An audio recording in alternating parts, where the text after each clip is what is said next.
In the last module, Mudita, the budding head of the Agarwal group, understood the production concepts and dynamics of a perfectly competitive market through her forefather, Mr. Radhesham Agarwal's experiences of running milk business, which roughly resembles the characteristics of a perfect competition. She understood that the business had immense competition. Hence, there was no way a differentiated product could be sustained. For the same reason, she realized that the business was a price taker and not price setter. Also that there were no barriers to entry and that the margins are low. Hence, people can come and go based on their risk or return appetite. It also struck her that this business could be considered as a steady-state business for the group, where the group would likely make sustained low profits over time, kind of a low-end cash cow. Now, time for her to start the third module of the sacred book and meet another forefather, that is, Mr. Rajiv Agarwal.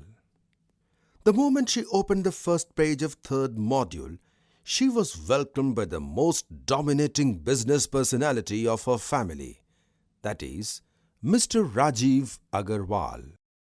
Mr. Rajiv Agarwal, who was a passionate techie and simplicity freak, has built Agarwal's most dominating business, that is, Orange Computer Operating Systems, which completely reflect his personality even in today's scenario.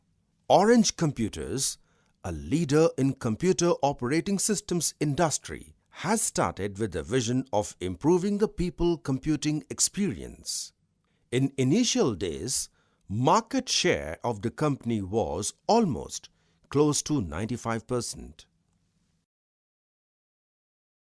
Welcome to the world of power. Till now, you have learnt from your forefather about perfectly competitive market in which the business role is just in making homogeneous products and selling at pre-decided market price. But in my world, you will see unique products, the powerful form of firm which controls the overall market dynamics. Well, sounds really great and passionate. Let's start the discussion, dear forefather. In this module, I'm going to tell you about monopoly. Monopoly is at the opposite end of the market structure spectrum from perfect competition that you discussed with your forefather. Before jumping into the monopoly discussions, let me put things in perspective for you.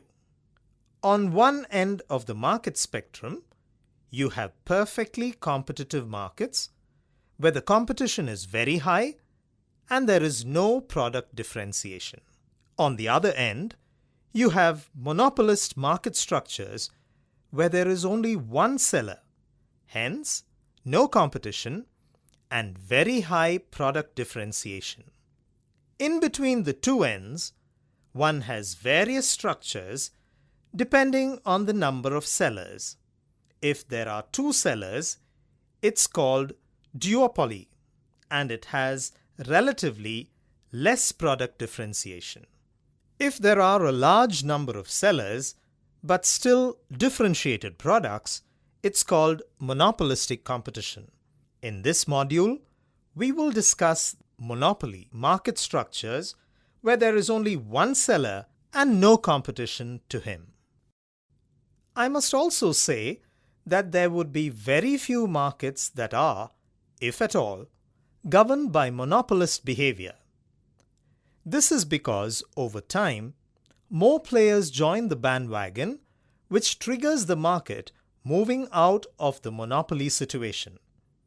Same with my business earlier. When I started it, it was a clear monopoly. But over time, there were a few other players, that is, sellers, who have come into the market, which has increased the competition. As a result, the market can no longer be termed as monopoly, and that the characteristics of monopoly which are described here no longer apply. If this structure doesn't exist in real life, why are we studying it?